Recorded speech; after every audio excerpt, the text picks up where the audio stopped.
Hello. Hello, Katie. Welcome. Podcast 32. Is it It, 32? It says it's 19 on my podcast sheet. yeah, that's because That's I copied it and then changed some things. But yeah, it's podcast oh my 32. God, 19 was Wait, so yesterday. that's like a whole season ago. That's Um, crazy. and it feels like it's been so long since we were doing a podcast. We missed last month. Tim was very quick to throw me under the bus about that one. Yeah. When I made a post being like, oh, there's Pro League tonight. So, like, sorry, we're not going to have a show. And he's like, you forgot about the E5 AGM, right? And I'm like, yep, I sure did. So, I mean, it happens, there's but just, the end of the bowling season's just so busy. There's lots going on all the time, but I mean, we're a here. great segue, right? Like Open, Diamond Ladies Classic, you've got Pro League still happening, and then Masters is starting next week. Yeah. And then just before that, I guess you would have maybe had Heritage. Heritage was right before that. Yep. Yeah, yeah. Yeah. It's It's just been been like, It's been 2 months since I've been on the podcast because we missed last month, and then I was sick the month the month before that. before. Yeah. So yeah, so Yeah. it's nice. It's nice to be It's back. like with such a long bowling season, but then everything seems like it's just jammed into the last couple months and then Yes, and Katie's down to her last week at school, so at school. she's in the countdown right now. The kids keep asking me, are you excited for summer break? I'm like, you have no idea. But that is okay. So this is kind of like our Diamond Ladies recap show. We've had lots of really exciting things. My camera keeps like focusing. I don't know why. But it is going to be a good show. We've got some like first time cut makers on the show. We've got some committee members, and then of course our big winners. So we can even start by bringing some of them in and just diving right into some of that information. Let me. It's been a while now. I'm like, I don't know how to do these things anymore. You've got this. Okay, here we go.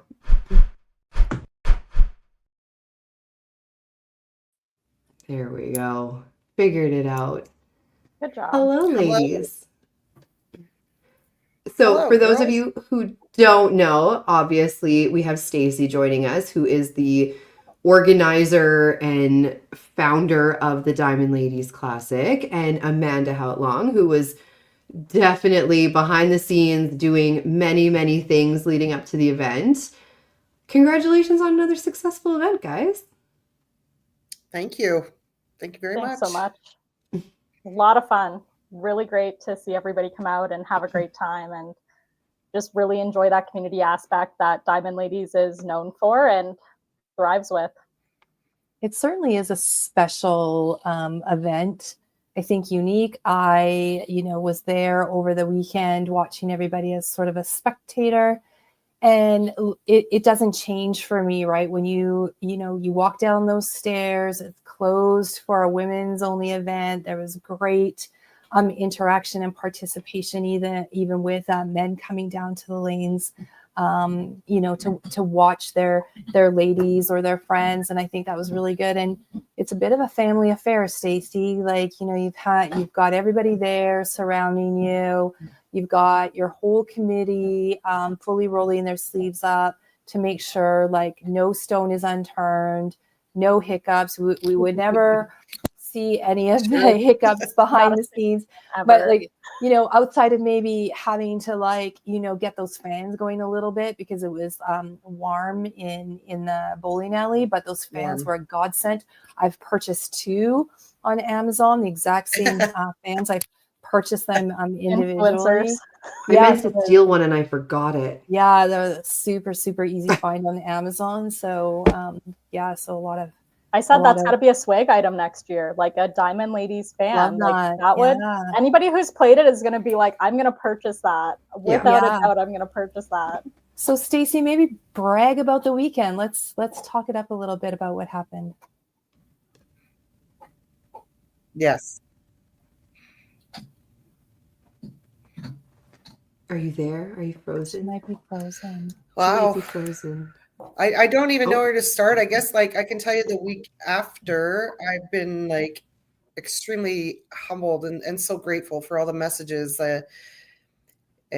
this year was a different year for me putting it together. And then we had some like health issues come up with our family, and Amanda jumped in and really took the reins for me so I could focus on other things for a little bit. But it was an absolute success. I feel like I couldn't be prouder of like my staff and Amanda and the committee and all the women that came out and played, because you don't know until you've been there how cool of an environment it kind of is, and how supportive, and every time you do something, you learn from it, and there's always somewhere else. There's so many teaching moments and learning moments, right? And that's kind of the, I don't know. It was a huge success. We handed out over we took like $44,000 in. I got about $17,500 in sponsorship this year. I mean, K1, I don't even know. I could tell you kind of. We can go through it. We got some things we can go through. $5,800. Yeah, let's do this. Yeah, we'll go through some of these things because there were big 92 numbers. Yeah, so we had 92 individual entries, and then combined there was like 144, right? So yeah, see, my numbers are off than Amanda's, but that's close, good enough. We were adding up today. And this is higher numbers than you saw last year, correct? The POA is really high. Like last year we had 81 scratch entries. This year 83. Last year I think the POA had 48, and this year's 61. So that's a big jump. Yeah. Nice. There's when you were talking about K. Yeah, $5,800 for winning the scratch side of the DLC. That includes like all of her side pots, everything like that. Dia, she won the POA, but you can cash multiple times in the POA, so she actually came first and second. I would call her a sandbagger, but she bowls on my team Wednesday nights, and she's not. She just really, really wanted to win, I think. I don't know. Who's this? Katie Rayner, right? Oh, yeah, a pretty decent amount of money. Some guy, yeah. Some guy. Oh my goodness. Part of her.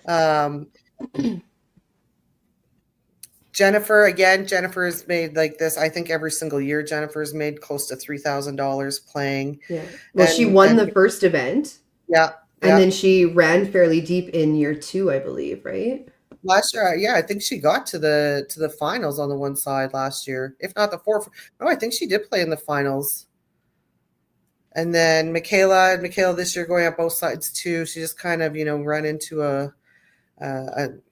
she shouldn't be tired being 18, but when you're playing that many games back to back, I think she just ran into the wall a little bit.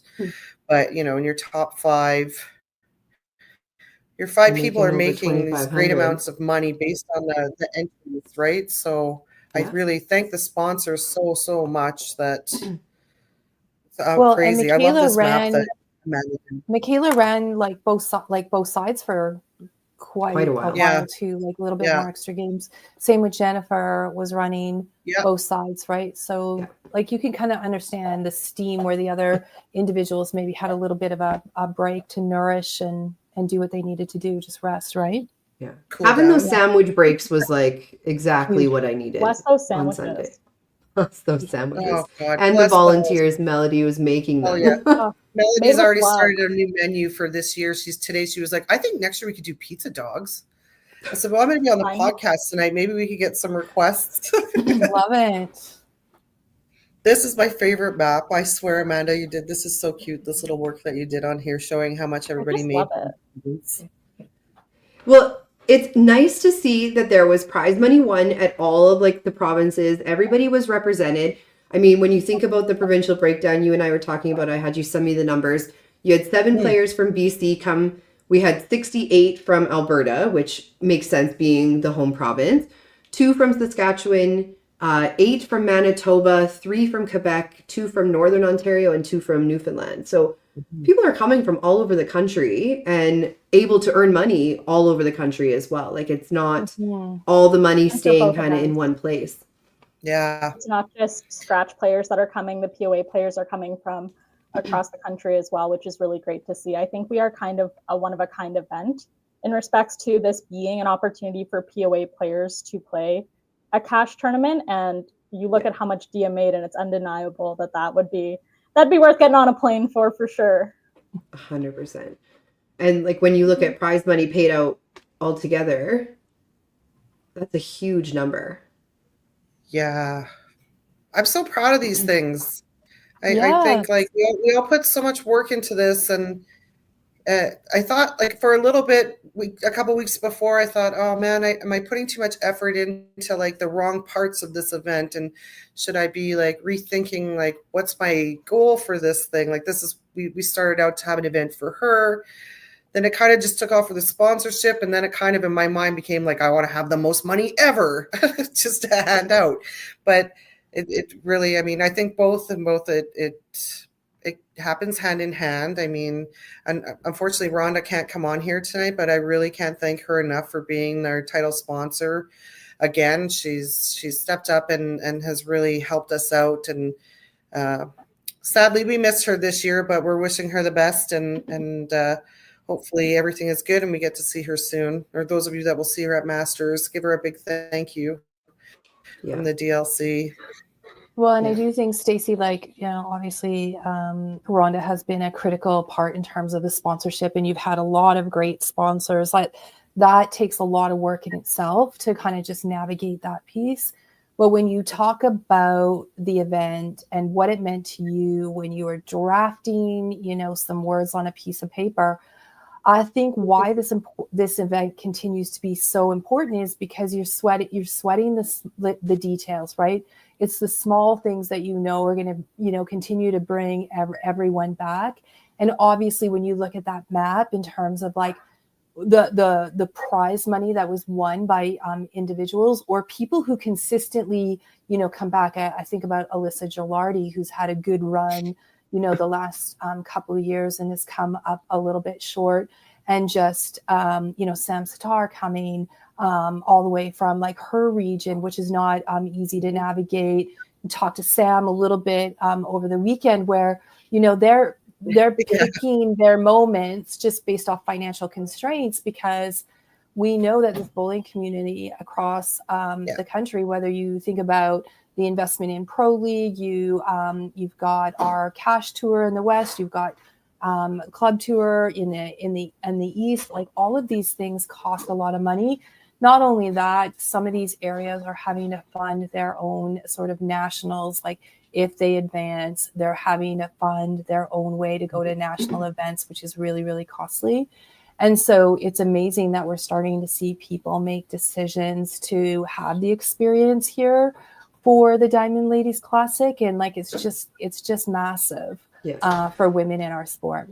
Yeah. And the other thing that's really been nice to see is every year you have women who are coming, like Alyssa, and the first year there may have been only 3 or 4 coming from Manitoba. Look at the group that came from Manitoba this year, like 8 ladies. You look at Sam Sitar, and she said, I told Jordan she had to come. This was an event she had to be at. And so you have that happening, right? Yeah. Like women are starting to talk to each other and say, like, this is an event you need to be at. So that's really exciting to see. That makes my heart warm. I really, I mean, shout out to Sam and Jordan. Their flight, I don't know how many people know what they had to do to get to Calgary and how they were getting home, but like they were going up and down and up and down and up and down so many times. I was like, you probably could have drove. Like that's honestly like their adventure with quite Timmins. The flight path they were taking. They had such a hard time getting out of Timmins because Ontario got hit with like record snowstorms during the Timmins Invitational this year that I was like, it's just training. It was just training. You're fine. Like this was nothing compared to them trying to get out of Timmins. So I always admire those Northern Ontario people who make the journey to these tournaments and who put in these efforts to go above and beyond and show up and continue to bring their friends. And I imagine we're only going to see more and more of that Northern Ontario community coming out to Diamond Ladies.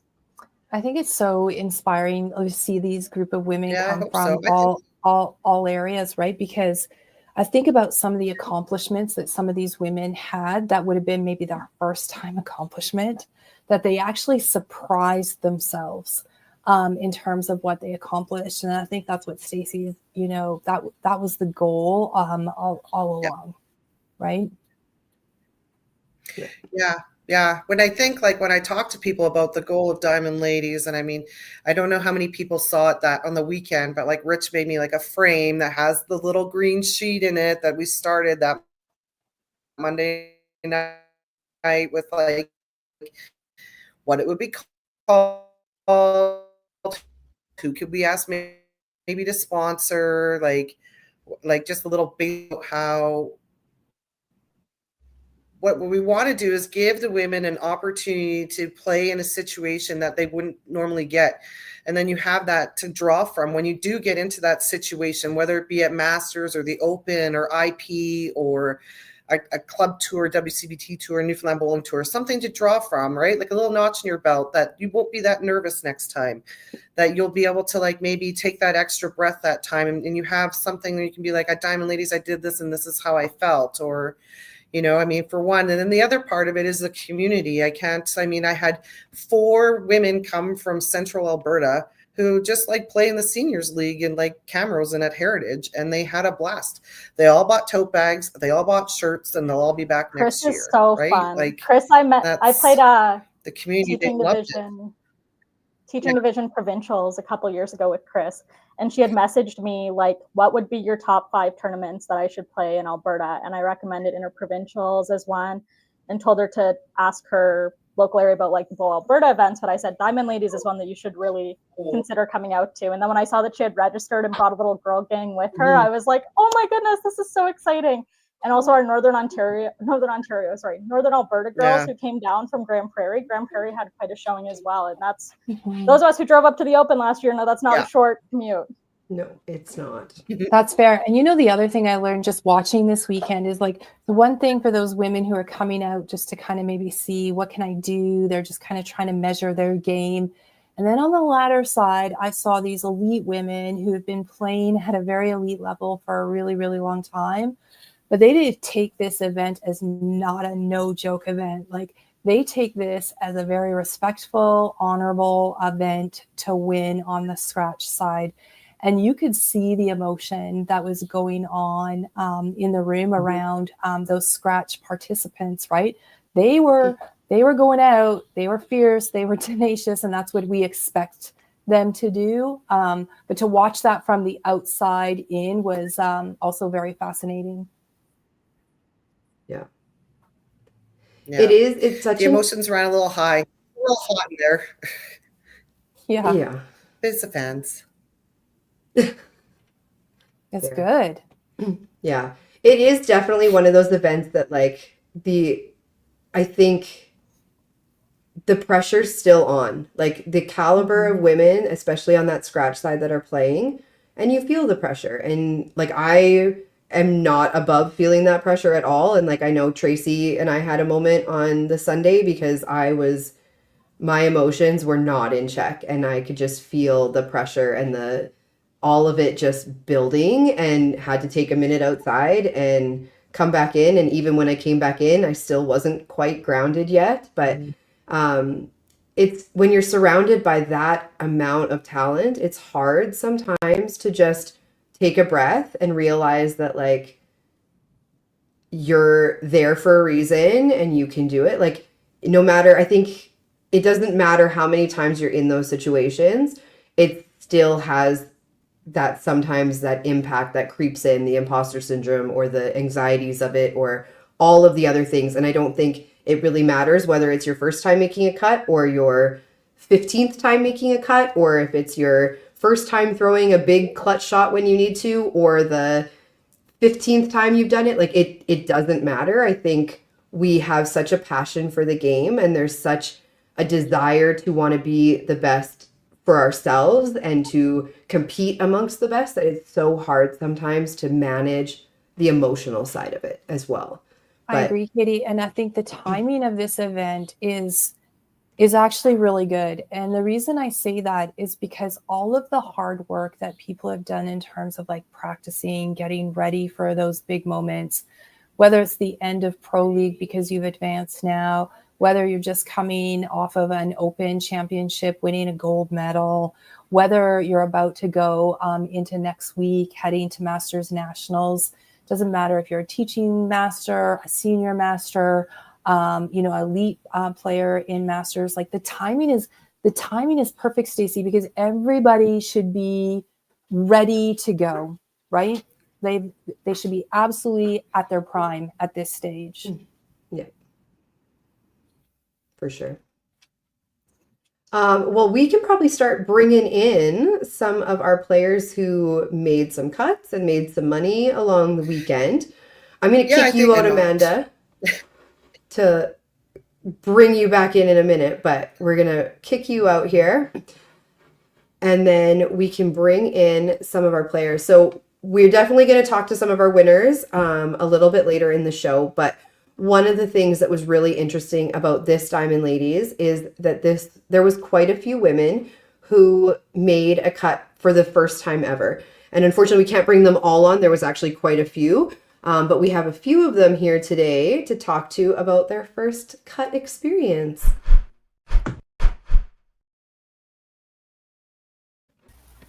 Hello, ladies. Howdy, howdy. Hello. How's it going? So we have Amanda joining us again. She obviously was part of the organizing committee, but also had a very successful tournament making her first cut.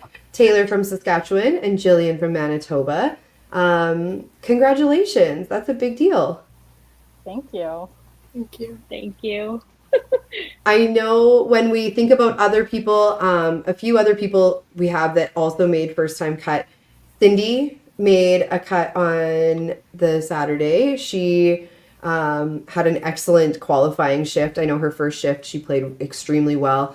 I saw a comment that she made that she came up against me at the wrong time. She caught me right after my little emotional meltdown, so I was a little bit more channeled in and caught me then. But also Dina Ritchie made her first cut, and then also I believe Isabelle Saunier from Quebec.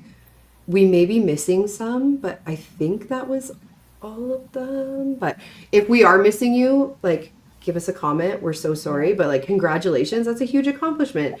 And it's something that you continue to like build on and like that feeling. So why don't we just start a little bit about how your tournament went? How was your qualifying shift? Jillian, why don't we start with you? My qualifying shift was a good game, bad game, good game, bad game for the first while. So I honestly didn't really know how it was going to go. That was my highest 8-game set that I've thrown so far, so that was pretty cool. I honestly, just like Tracy was saying before, I just kind of shocked myself, but it felt really good, so. Yeah, so you had 1941 as your qualifying set, qualified 20th. And I remember sitting with you on Friday night at doubles and you're like, I don't know, do I play again? Do I not play again? What do I do? And we kind of talked about like, well, maybe just sit on it in the morning, see kind of how the morning shift plays out. You chose to play again in the afternoon and it turned out you didn't need that shift, correct? Yeah. Yeah. Maybe we'll come back to that about how that felt of like being not sure where things were going. Taylor, how was your qualifying? It was really good. I wasn't sure at first. I was really nervous. But after seeing who I was going to be bowling with on the set, that made me more comfortable with everything. Again, my games, I started off really rough. I had 2 really good games, and that's what helped me get into the finals.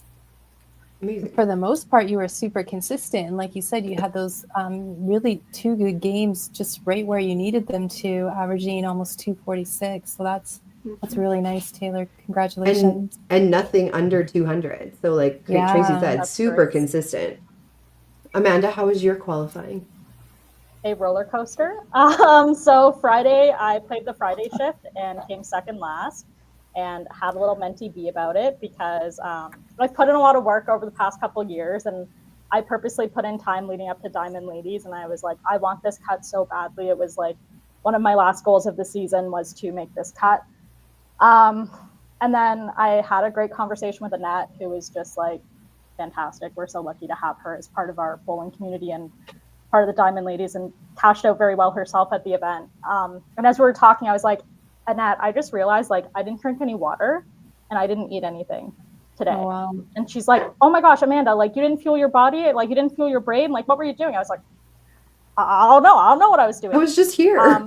So then I decided I was just going to like let it all out about like everything I felt about that shift and come into Saturday with a new attitude and a new perspective and play my best. And I played the first Saturday morning shift and it was 1920 something, I want to say, maybe 19. I can't remember off the top of my head, but I was like, that's going to be close. And I was talking to various people and was like, I don't know if I'm going to play the next shift. And Derek Holm was like, well, you'll make the money back qualifying if you make the cut, like if you're going to make the cut, so you might as well do it. And I played it and I was like by the last game, Tim had said like, oh, like you're fine, like your last shift was fine. I was like, oh dang it, like I didn't even need to play this one. But I'm really glad that I did, because I think I would have felt a lot of regret if I had missed that cut, if I hadn't made it. And I was also just really proud to push through and average pretty consistently over 16 games and back to back in the sweatiest conditions I've ever played in. Yeah. Pretty much. And also like everybody was taking care of me, because I told my mom, like, I forgot to drink water, I forgot to eat. And she's like, I'm going to keep reminding you. And so Stacy's like, I'll be your mom, and would be like, where's your water? Where's your beef jerky? Where's your snack? Have you had a sandwich? So like that community piece really came through for me, and like throw away that shame about like, I feel like a child asking to be reminded to eat. No, like I'm shameless now. Please remind me to eat and drink water. I mean, it happens, but you know what? I can't see Jillian's 8 block here, Katie, but I can see Amanda's and Taylor's. And so these are things that I love to see, even though you've got, you know, maybe a little bit of a low game there, Amanda, that you hadn't expected. But the last 2 games for you were 305 and 243. And then when I look at Taylor, she had 332, 212. So what this shows me is Jillian like Jillian had 254, 256 to end it. Yeah, so super steady, Jillian, like to almost have 260 games towards the end. What this shows me is that there's no giving up, right? Like you're still patient, you're still trying to go for it. Even though at some point maybe there was a variation of like your mindset. This is where I feel like Stacy's worked so hard in this event. This is where we empower. This is where we inspire. This is where we say you got to keep going. Like this is part of the game, right? So I think that's huge. I think to have 5.5 double as you're heading towards the end of a game, I think that's amazing. So good job, ladies. Mm-hmm. Mm-hmm. So once all the like roller coaster of emotions settled and you guys found out, okay, we've made the cut. How was Saturday night? Was there like some anxiety going on, some nerves? Like what was that feeling Saturday night trying to go to bed? Night. That's what it was. It was like, I was honestly so tired, but I also think like so much had been happening leading up to it. And also like, again, this was 3 shifts for me and I went, I'm going home, goodbye. And I live like 40 minutes away. So the nice thing about having a drive is that like you get to disconnect completely by the time you leave. And then I messaged a couple friends who have made cuts, and like Greg DeGrazia, for example, said to me, just go and enjoy it tomorrow. Just like go and have the best time. And that was just like the peaceful little send off to sleep that I needed, was like, I'm just going to go and enjoy this. But Amanda, did I see a photo of you on Facebook? You had a hot bath and Little Caesars. Oh, you bet your bottom dollar I did. Yeah, I thought I saw that. That was one of 2 of my bath dinners that week. I also had the Friday night I ordered Vietnamese food after talking to Annette. So I was like, I gotta order something. And then I ate Vietnamese food in the tub as well. I'm paying attention. It's my new tradition, everybody. Yeah. I love it. Taylor, how was your Saturday night? The nerves were definitely getting to me. I started to feel pretty sick, but I do remember I did struggle to fall asleep that night. I was really nervous for the next day. Yeah, fair. Jillian? We went to Boston Pizza. So we ate and then then we went home, and I think I was super scared, but I was also proud that I had gotten to that point in the first place, which it was a goal of mine, but I didn't know if I was really expecting to do it. So thinking about that, I was like, whatever happens on Sunday is just extra. Yeah. I know Cindy had also made a comment, and she had made a Facebook post about it too, saying like, I've already hit my goal. Like my goal was to make the cut. Everything from this point on is bonus and it's just experience and it's something I can use to build on. So, which is kind of a good way to think about it too, right? Of just, this was goal number one, and then we go into tomorrow and like, it's not a high pressure. I can just play my game and enjoy it, right?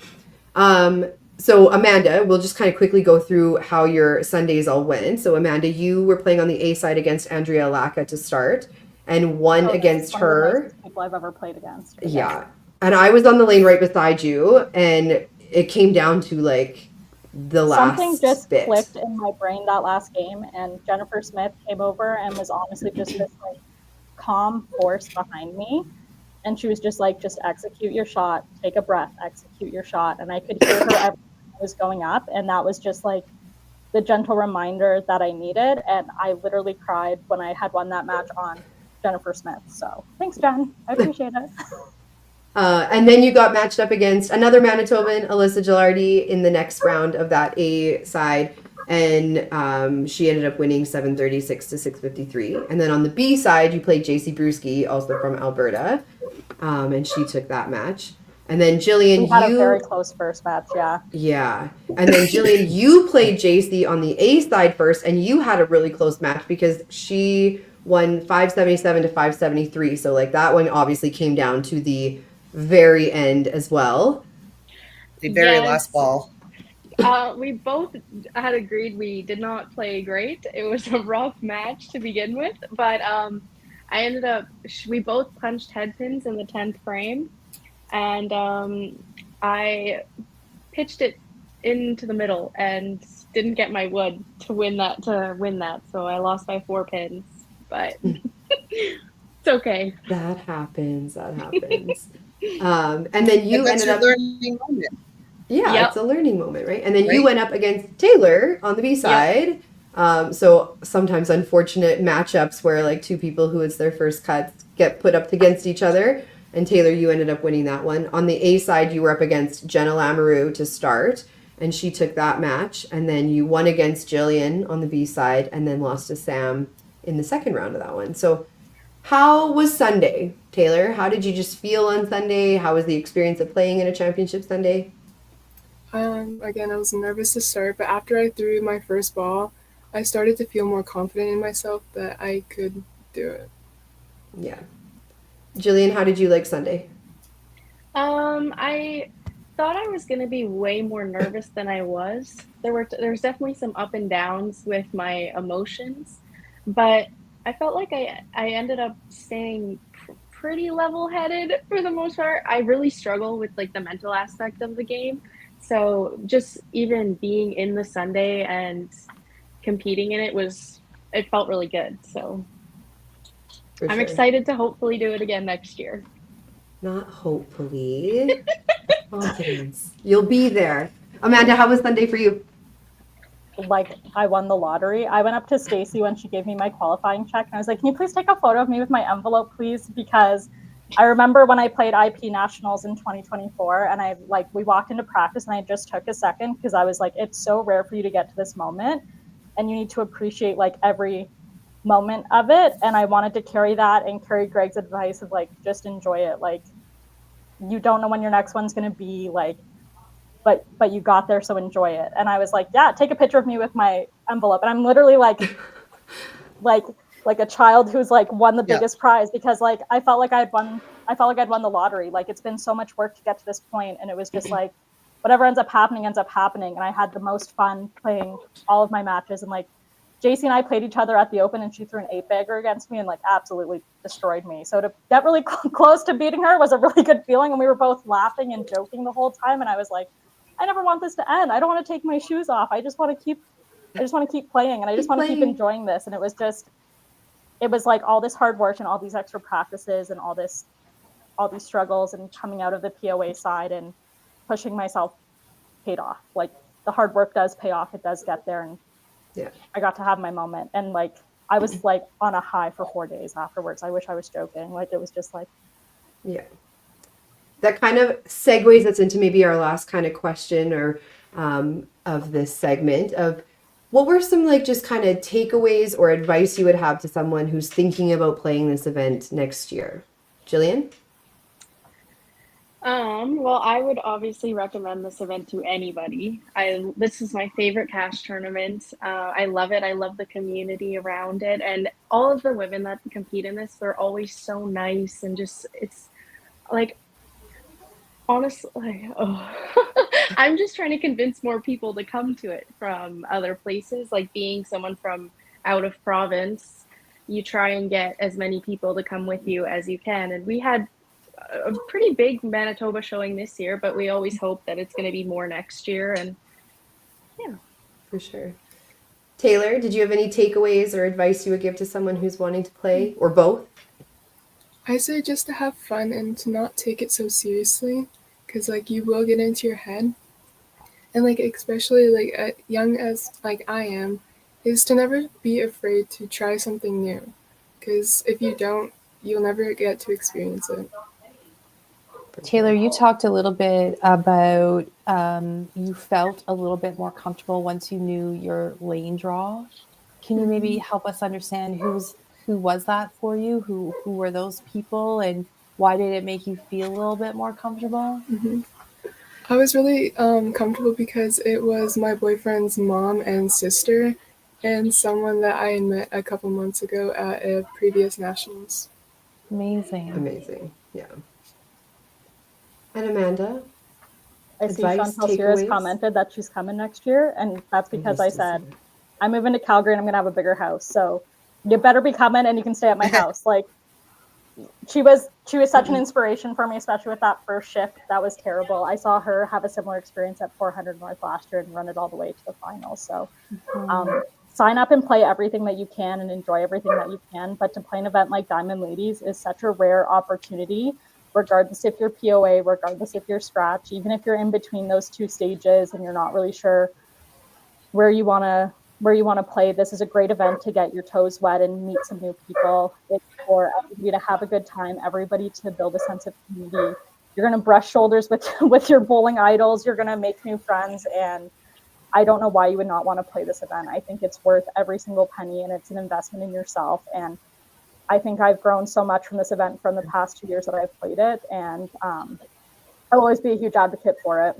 Obviously, being on the tournament committee, yeah, I'm a huge advocate for it, but I think I'll always be a huge advocate for it just because of the personal growth I've experienced because of it and knowing what I can do because of it. Yeah. Well said. Well, I think all three of you, this is definitely not your last cuts made, whether at Diamond Ladies or other cash events that are happening around the country. Bright futures ahead of all three of you. And using this as kind of that springboarding moment of remembering how that felt and the good feels and just channeling that whenever you're playing your next events. But hopefully a little bit of break in the off season before starting up next season. Thank you so much. Yeah. Thanks Thanks for so much joining, for ladies. joining us, and we will talk to you all soon. Thanks, ladies. Bye, ladies. Bye. All right. We have our winner of the Diamond Ladies up next. So let's bring her in right away here. Hello, Kay. Hi, ladies. How are you? I'm doing very well, thanks. And how are you? Good. Congratulations. Thank you so much. We're going to take some time to celebrate Kay, like we always do on this podcast, which is amazing. It was so wonderful to see the group of ladies come out from your region, from Quebec.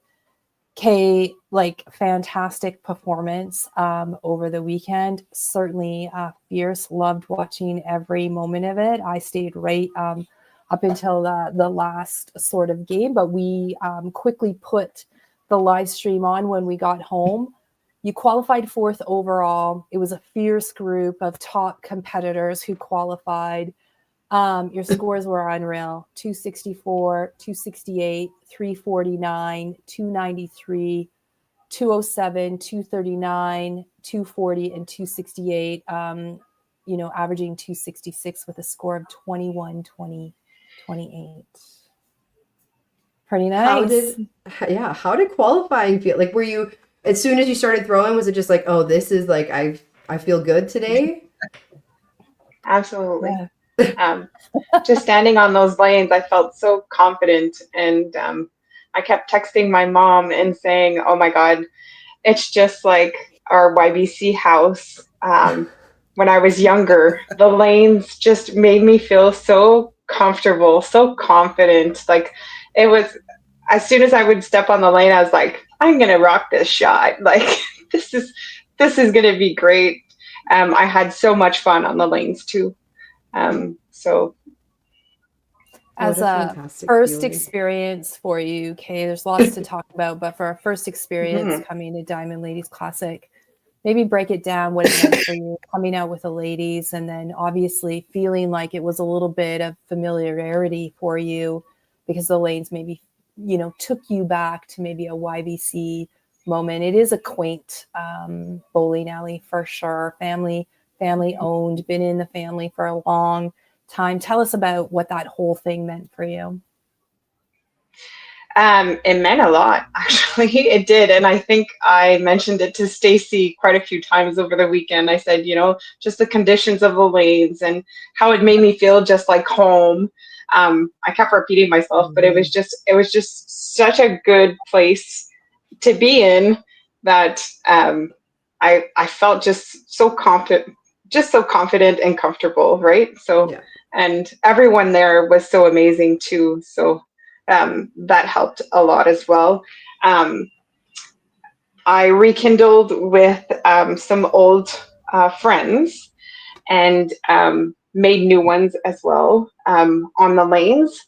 And I played with Natalie and Isabel. So that helped a lot as well. For sure. As you went into Sunday, so because you had that qualifying shift on the Friday, correct? Correct. So then Yeah. Saturday you were just chilling, hanging out. Yes. Yeah. Watching Isabel and Natalie bowl. They bowled in the third shift. They had played in the first shift with me on Friday and then decided to bowl again in the third shift. Amazing. And so then you kind of just had the day to take it easy, relax. As you were sitting, were you kind of like what kind of thoughts were going through your head as you were getting ready for Sunday? I was just kind of enjoying the moment, actually. Yeah. I hadn't thought about the finals until the Sunday morning when I was actually sitting down by myself having breakfast. And so I didn't know how it was going to go because I had never played in this tournament before. So I didn't know about the pods. I didn't know about the side A, the side B, or, we were going to play side A first and then side B again.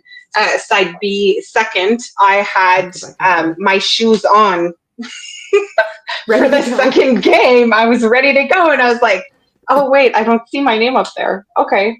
We're not playing just yet. So, Yeah. Okay, take the shoes off. Got some time. No, I was ready. I was anxious, but good anxious. I was ready to go. Yeah.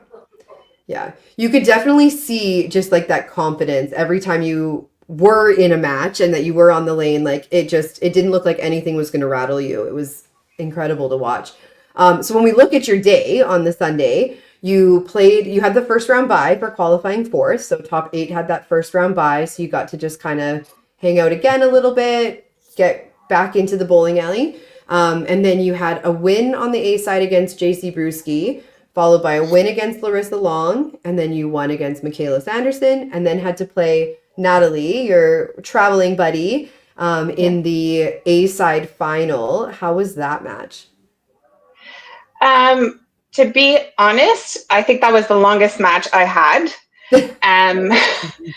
I think I kind of got out of my comfort zone there and kind of just like, I don't know, I just kind of sat back more and just talked to people that were sitting around me a bit more. And I wasn't as focused as the other matches.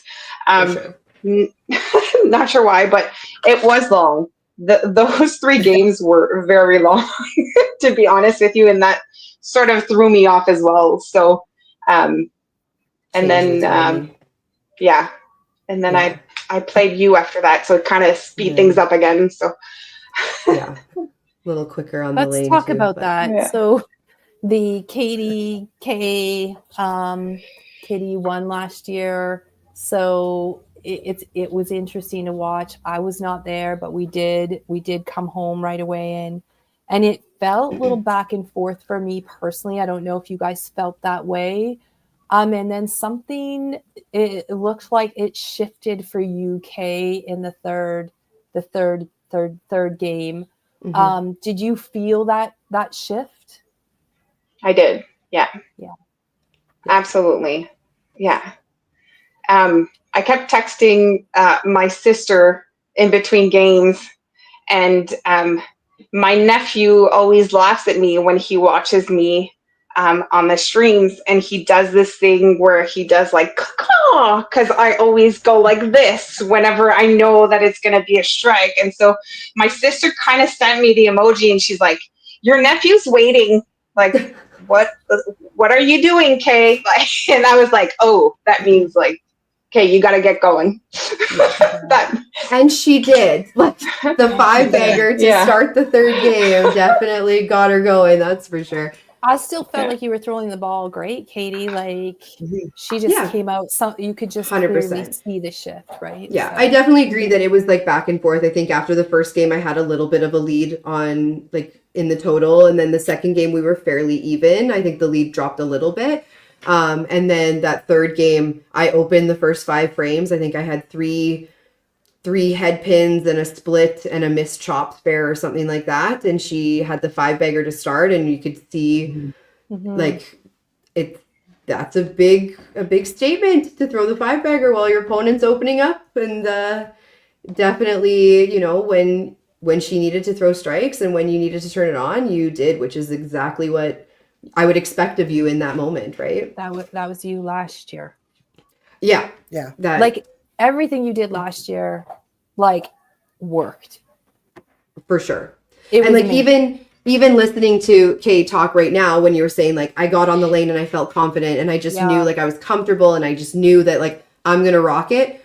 Like you said, we had this conversation last year. That's how I felt on the lane last year, where it was just it didn't matter where I put the ball. I'm like, I know it's gonna be okay. And it doesn't matter what anyone around me is doing. This year I definitely didn't have that feeling. And you could see in Kay that like she did have that feeling. And even when she was a little bit down, with your back up against the wall going into the last game, like it didn't even phase you because you could just see the confidence piece and the comfortability and the like, okay, well, it's now, like I gotta go now, so might as well do it. You know what the So- crazy ride is? The crazy ride is like anybody who's in that top field playing that day had moments of brilliance, Mhm. moments of like maybe where they felt a little bit more challenged. Kay, for you, it just happened to be with Natalie, which maybe we expect because you guys are so close from the same region. You kind of can anticipate that a little bit more pressure. You know, the next step is the final step. And you can see that with everybody who's there. Of course, I was watching, and I love watching bowling, all kinds of bowling, specifically women's bowling. I love it. And Katie, I was just so impressed with you from where like you came first thing in the morning to where you got to for the end of the day. That in my mind was super impressive. Thank you. Yes. Yeah.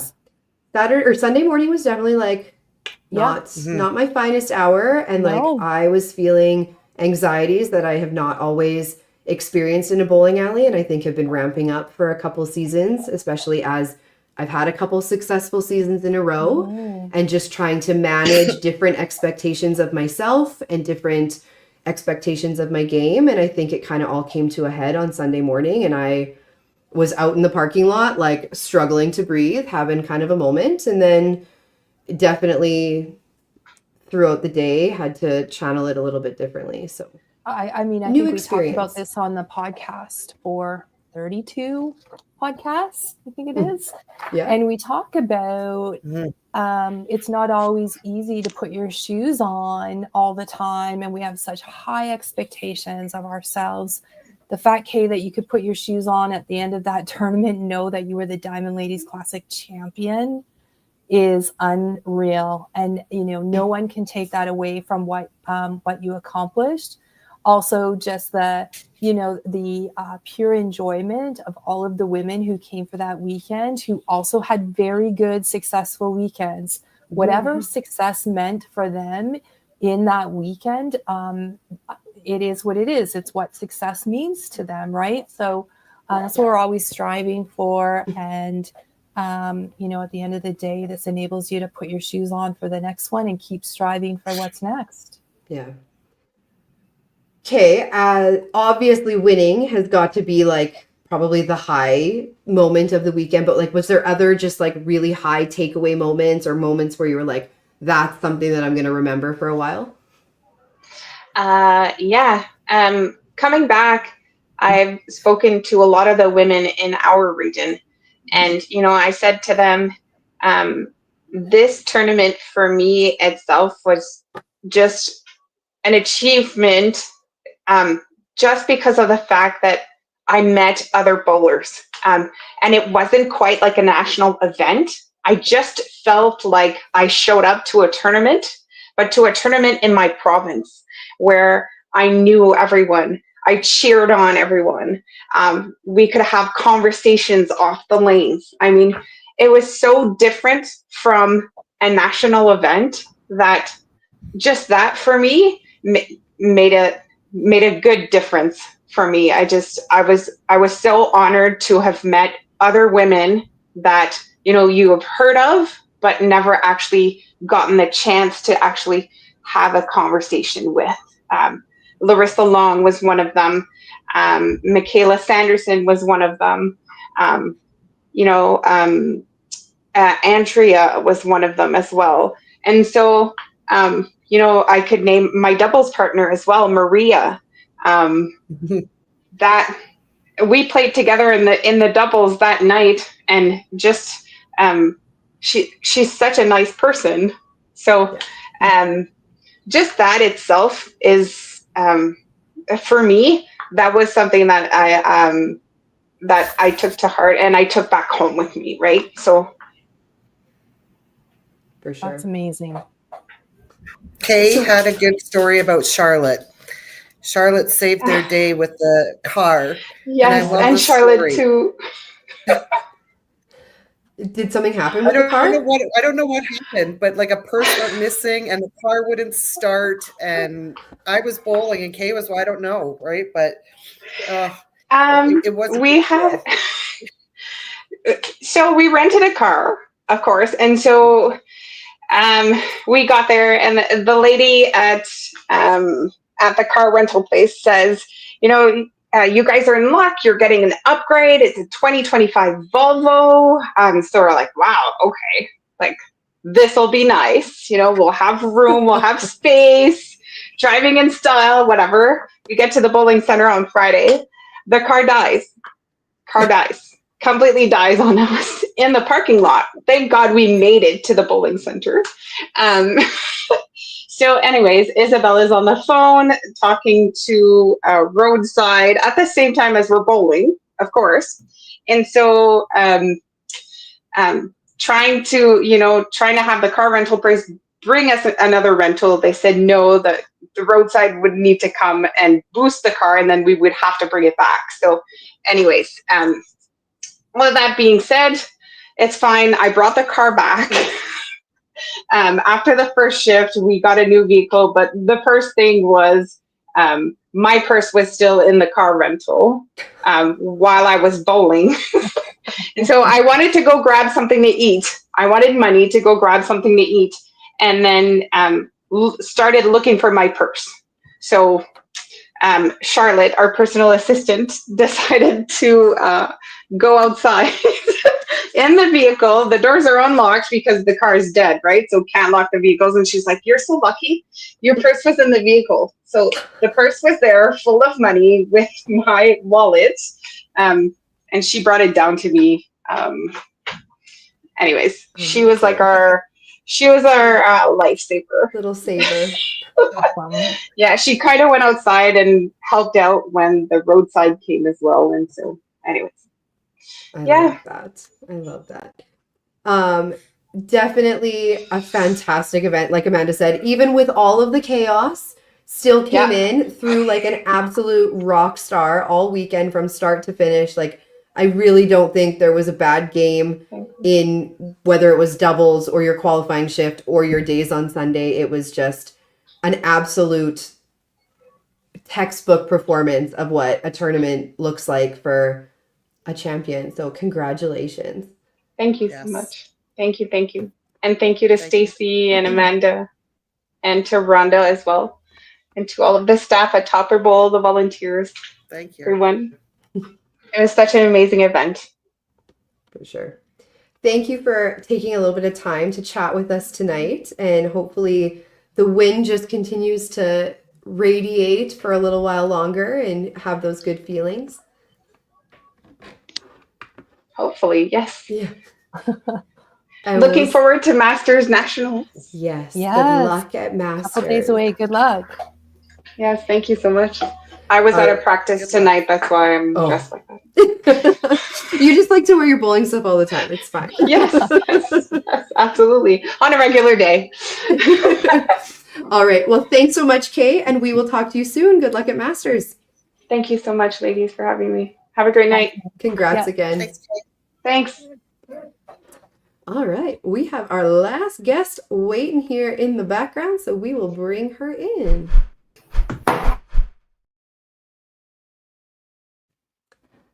Hello. Hello, How's it going? I'm here. You're here. Keep asking you if your purse is heavy. It's quite heavy. It's quite I'm- heavy. I love it. Right? So for Dia, congratulations on winning the POA side, but not only Thank winning you. the POA side, but also taking second place as well. So you threw two qualifying shifts. One of them, your winning shift was plus 273 and you averaged 178. And then the other shift was plus 269. So almost an identical shift. Averaging Wow. 177. And when we say almost identical, you started both shifts with 144, both of them, and then a 154 and a 164. So like they were very, very similar shifts, but like very well thrown. Thank you. It was a lot of fun. So what was kind of going through your mind while you were playing? Was it that you were, or what were you focusing on? What Bartesian to have What did I focus on? What's that? What Bartesian to have next? Pretty much, yeah. That's kind of the way I bowl. I was just, what was I trying to do? I was just trying to focus on every frame. Because if I focus on the previous frame or the next frame, I get in my head and then I don't throw very well. So I was just trying to get up there and not panic and just concentrate, be in the moment, I guess, would be the best way to describe it. Makes You sense, had a yeah. good year last year too, right? I came in second last year in the Yeah. Diamond Ladies. So Yeah. yeah, last year was good. That's really This year good. was way better. Oh, that's awesome. Yeah, I was trying to remember because I thought you did really well last year. Yes. Yeah. Were Yeah, you always, oh, sorry, go ahead. No, go ahead. Oh, I was just gonna say, were you Questions are always good. planning on playing two shifts, or was it after you played the first one and it went so well, you were like, I think I got another 8 games in me? So in my head, I was going to play 2 shifts. I didn't know how I did in the first shift. And I had won my entry through the satellite for the first shift. And I was like, well, I'm here anyway. So I might as well just play. Right. And yeah, it worked out really well for me. I mean, 2 I- back-to-back consecutive years. Like, what is it for you where this just like you just have a little spark at the Diamond Ladies Classic? Well, it's the women. Like you're surrounded by all these fantastic bowlers. It's the drinks too, but really it's the women. You're surrounded by people that are just so encouraging and positive, and they don't, like, nobody really that I noticed got down on themselves or mad or anything like that. Like, it's just such a positive experience. And I would never enter a tournament like that just because I'm not a scratch bowler. And I know that for myself. But because there's both sides, it's just a fun way to get out and try and up your game when you're just a POA bowler, or I'm just an average bowler. Like, there's no huge games that I have. Like, I would never, for myself, enter a scratch tournament. But it's just a bunch of ladies getting together, having a good time, and supporting each other. And it's just fantastic. So. What is it about the game that you love so much? I mean, outside of like the bowling community, because we know we've got a good one, but the game, like, do you love the game? Or is it more of a social thing and it's tied to the people? It's definitely tied to the people, for sure. I do love that. I love to hate it. Like, I really do. Oh, yeah. Because, like, you just bowl against yourself, right? There's not really there is competition, but really it's competition against yourself for me, and trying to figure out what I'm doing wrong. I've never been coached. I was never in YBC. Like, I'm not a lifetime bowler. I've been bowling for, I don't know, Stacey knows. I've only ever bowled at Toppler, so 12 years maybe. Yeah, I don't, there's not, it's really the socialization and getting out of my house because I work from home. So, and the people, they're just fantastic. Like, it's a great community, a great family, so supportive. Yeah, it's great. It's true. All of it's true. And you were a sponsor. Thank you. And I was a sponsor. Got to sponsor the ladies. I love that. And myself, apparently. I mean, do you see this as a bit of a, I don't know, like, trying to advance your game and keep pushing yourself? I definitely push myself. Like, every year I try to do better. It's a little bit more difficult when I'm sort of organizing the league because I'm just in the fun league. I only do it once a week. I have an avid bowler that I live with, so it's hard to take a break from bowling. But I do like it. By the time the season is over, that 30 weeks, I'm done. I'm like, nope, not going anywhere, not going bowling. But I do try to sort of get better and teach myself. And I really take people's pointers. Like, when they come up to me, like Annette came up to me and said, just, do what you do. Like, don't worry about what anybody else is saying, but I still take what other people are saying and go, okay, well, maybe I should try that. Try it for a couple of frames. If it doesn't work, then I just go back to the basics. For sure. Which I think is just such a good sign of somebody who's trying to advance their game, right? All of these cash events, whether it's the Diamond Ladies or whether it's a tour event, there's always so many players around who are willing to give advice or willing to give pointers, or even if you're not ready to go and talk to someone to get that advice or pointers, you can learn so much just by watching the people around you too, and looking and noticing, oh, I noticed that when they're up, they do the same thing every time. I should maybe try to have a routine, or like, there's so much you can learn from just being around all of the players in these events. And the Diamond Ladies is so supportive that there's so many people willing to have those conversations and offer advice. Yeah, definitely.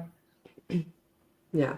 So kind of speaking to like the growing your game, were there any moments of the weekend that you're kind of like, oh, that's like a takeaway moment for me, or I really like learned something about myself or my game in that moment? No. Just Don't drink too much. That's what I learned. You have the pineapple margaritas. I don't drink margaritas. It was more the espresso martini. That was a good one. Yeah. The Bartesian is definitely convenient for sure. And Sweet strong. beside me. I had one of them. It's strong, and it was yes. strong. Yeah, Yeah. For sure. So if you were talking to somebody who's kind of on the fence about coming out to Diamond Ladies or seeing what it's all about, what would be some advice you would give to one of those players? Oh, just give it a try. I did. There was one woman in our Wednesday night league, and she was like, I don't know if I should do this. I'm like, it's all a bunch of ladies who are super supportive. Just come out and try. Like, you never know until you try. And she did really well. So, and she said she'd be back next year. I tell everybody to do it. Everybody that I see, like when I was at the Triple Crown, I believe it's called, at Chinook, I was like, you got to go on this. And nobody had heard about it and they signed up right away. I tell everybody about it. It's a fantastic tournament. Super idea. I really love that it gives any caliber of bowler Skill a level. chance. Mhm. Yeah. And so would having so much success at this event, are you going to take that into some other events like maybe Masters or IP? I did make the IP this year and it was Nice. awful. Oh, So I usually do the IP. I usually Okay. make it. This year Mhm. was Just not not the good, year, but I always not the give it a year. try. No, this year was not. The qualifying was okay, but in the actual tournament was awful. So that was sort of another reason why I did the Diamond Ladies, just to prove that yes, I can do better than I did in the IP, and I did. I did way better. Just calming myself before playing, I guess. Yeah, and not getting in my head. At the IP, I really got in my head and was trying to take too many pointers, and it did not work for me. For sure. Simplicity is best. Yeah. Yes. I think that's something that we all kind of can Yeah. even learn from, right? Of like just, I took too many pointers and it was just too much. I think, as you're around events, people are always going to give you their 2 cents. And sometimes it's 2 cents that you want to put in your pocket. And sometimes it's the 2 cents that you just kind of have to let go of a little bit so that you can focus on the things Definitely. that you know that you want to focus on. Because it can Yeah. get to be a lot of noise. Yeah, for sure. Yeah. There's a fine balance Yeah. too of like working on your game too much. Like Mhm. there's like, I don't know, this roller coaster of what is the right thing to do. Don't practice very much, practice way too much, and like it can really harm your game. So yeah, I still feel like that, people have been around the game like a really, really long time. It's a hard thing. Yeah, 100%. it's a hard balance to find Mhm. to find that sweet spot. Yeah. Especially like I definitely resonated when you were like, by the end of the 30 weeks, I'm done with bowling. Like Yeah. there are years that I Mhm. hit the end of the bowling season. I'm like, get me out of the bowling alley. Well, and I Yeah, think it's I'm not also what going you're back. up against. If like Katie, you're a teacher, so like you're done. You're counting down Yeah. 5. So there's a lot of heaviness that goes. It's not just about the game or the timing of the league or how much you're invested. If you make a provincial team or any of those things, but that's a lot if you think about it. If you're trying to bowl in a qualifying piece, then you're bowling in pro league on the Sundays, you bowl 1 or 2 times a week, then you're getting ready. If you advanced you're getting ready for provincials, you advance out of like it's a lot. On top of I- all I'm of the done. rest of life. What's that? I'm done. I want a break. Oh, Well, yes. your break is Yes. continuing to be in a bowling alley, so it's a little bit different for you. Like you can never really get away from it, Stacey. That's your job. But yeah, like it's heavy with youth. Like you add that in for you, like it's a lot.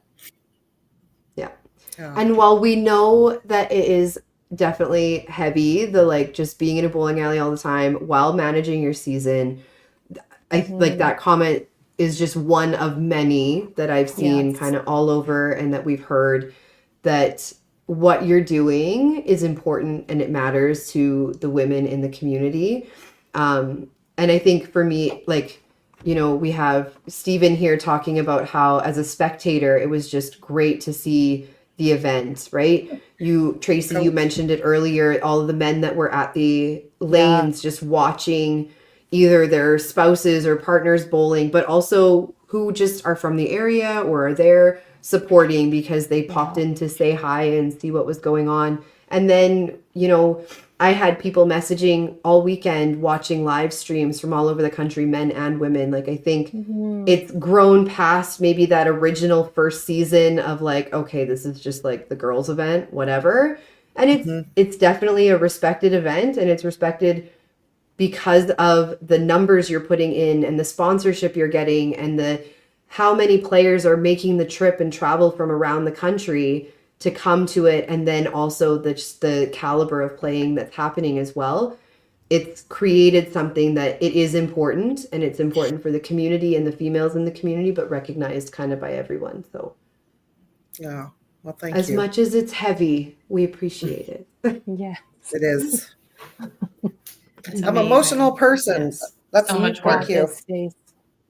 Well, and I think it's okay to be emotional because you've put a lot into this from, you know, day one, and you truly care about trying to make a difference for all levels. Yes. And it's working. It is working. It's people working. people love it. Absolutely. Right? So, Yeah. you know, and you've got advocates, you've got a lot of advocates from a lot of different areas, and, you know, people that are going into bowling like league and saying, hey, you should try this. Like, and they're coming out and they're signing up because maybe they didn't know about it. Like it is all about empowerment. It is all about having these voices that support something that is so fabulous. And just giving people opportunities to try new things and have new experiences, right? I heard some of the players, you know, I've never played on a live stream before. Like that was a big deal, Big that like time. now they're on a live stream and people are watching them play across the country. Or, you know, we have all those amazing women who this was my first ever cut, right? Something that that's never going to be able to be taken away from them, that their first cut was at Diamond Ladies. Someone coming in like Dia, who, you know, my league average, you know, I'm distracted at league, I'm running the league, there's so many things, but I'm focusing in here, and look at the success in the last 2 seasons, you know, 2 second places and a first place finish on the POA side. So just amazing to have the ability to build this platform for women of all skill levels to have those experiences that they might not have in other events. You know what is great about a live stream? Absolutely. The fact that these women can go back and they can actually watch. They can go back and they can watch it as many times as they want to. They can watch themselves. They can watch like other people that inspire them.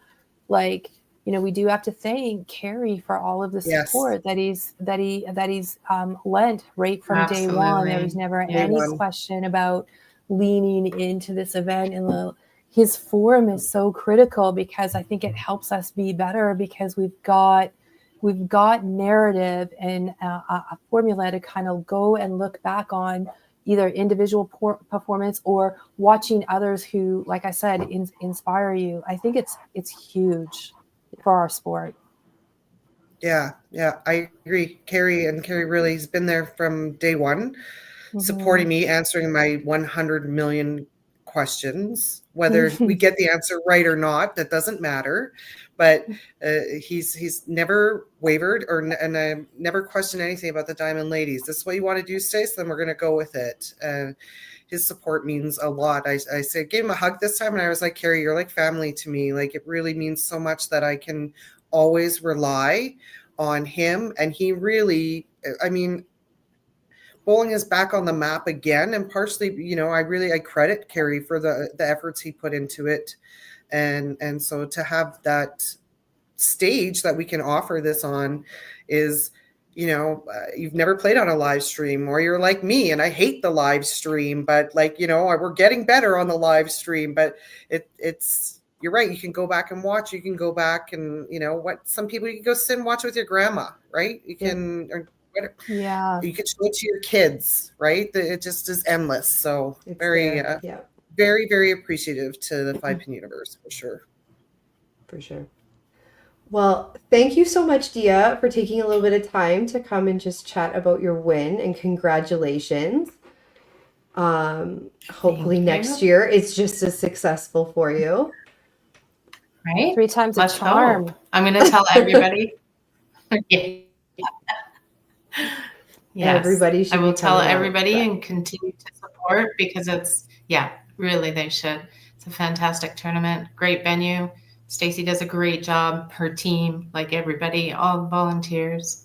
It's Except quite for Matt, who refused to amazing. give me ice. Right. Yeah. That is No right. ice for you. Not that guy, but the Ice rest for of your Katie. staff. Yeah.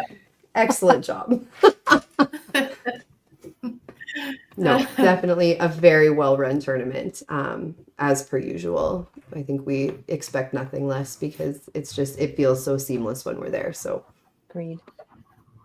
well, Yeah. Forward to thank you next year, so Stacey. yeah, thank you so much, Dia, for They're pretty joining good. us, and enjoy Thank the off you. season. We'll see you next year. See Oh, I you. will. good. I definitely will. See you Wednesdays. See you Is Wednesday. it Wednesdays at Topplers that she does? I'm looking for a league next year. Are you coming back to league?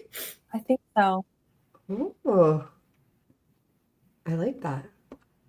Look at that little heard that. spoiler drop on the I'm at the like, end of a we should be able- podcast. We should have finished the podcast first, but yeah. Well, thank think you so so. much to you, Stacy, as well, not only for running such a fantastic event, but kind of just hanging out with us all night and chatting with some of the amazing women who were there. Good luck to everyone at Masters Nationals. I know a lot of people around the country are going to be heading out to BC this weekend and Monday to get that going. And there's live streams at all 4 bowling centers. So that will be a big undertaking for 5 Pin Universe, I'm sure. But I'm sure it will be nice to be able to watch all that. And Pro League Schwartz Division Finals are this weekend. Feels weird that it's still, we're not quite there yet, but we're getting there. So good luck to those teams. They are playing 9:30 on Sunday. So A long season, it feels like. it's a long season. It's a long season. Okay, everybody's ready for a break. We're getting there. We're getting there. We're Yeah. almost at break time. So Amazing. Stay safe and good luck next week, everyone. yeah. Have a great week, guys.